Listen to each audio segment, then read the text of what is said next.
मुख्यमंत्र्यांच्या भेटीनंतर शिवसेना आमदार अब्दुल सत्तार यांची नाराजी आता दूर झाली आहे आणि अब्दुल सत्तार यांचा मुलगा समीर सत्तार यांचा उमेदवारी अर्ज माघारी घेणार आहेत असं कळतंय। तर मुलाची उमेदवारी माघारी घेणार असल्याचं अब्दुल सत्तार यांनी म्हटलेलं आहे। मुख्यमंत्र्यांच्या भेटीनंतर सत्तारांनी अर्ज मागे घेण्याचा हा निर्णय घेतलेला आहे। कोणतीही नाराजी नाही असं सांगत महायुतीचाच उमेदवार हा विजयी होईल असा विश्वासही सत्तारांनी व्यक्त केलेला आहे।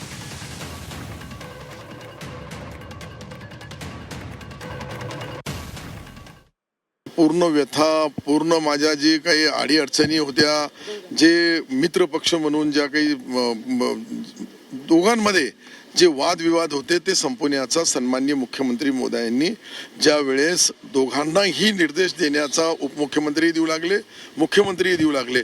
माझ्या एकट्या मतदारसंघामध्ये कुठेही 17 जागेवर कोणामध्येही वादविवाद होणार नाही, यासाठी हे निर्णय मी माझ्या मुलाचा फॉर्म परत घेणार।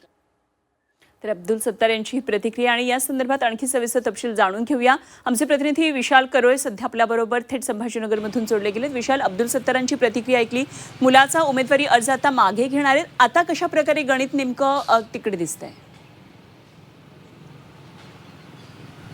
अनुपमा, गेली 4 दिवस संभाजीनगरसह राज्याच्या राजकारणात अब्दुल सत्तार याची भाजपबद्दल नाराजी आणि त्यांची आक्रमकता याची चर्चा होती। अब्दुल सत्तार थेट पुढे आले आणि भाजपवरही त्यांनी आरोप केला, अन्याय करत असल्याचा आरोप केला। त्यामुळे तातडीने एकनाथ शिंदे यांनी छत्रपती संभाजीनगरच्या त्यांच्या पक्षाच्या 6 आमदार, 1 खासदाराची बैठक घेतली आणि अब्दुल सत्तार यांची नाराजी दूर करण्याचा प्रयत्न केला।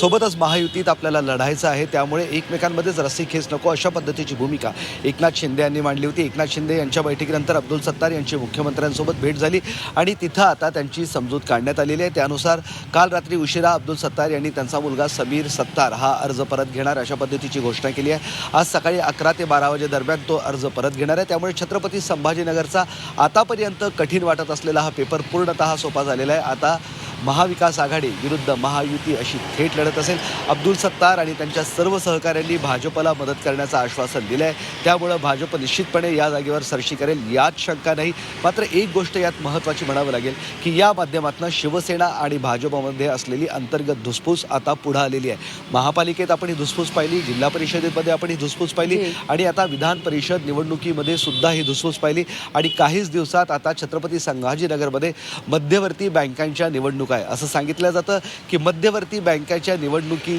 भाजप मदत करणार या अटीवरच सत्तारांनी आपल्या मुलाला अर्ज मागे घ्यायला लावला।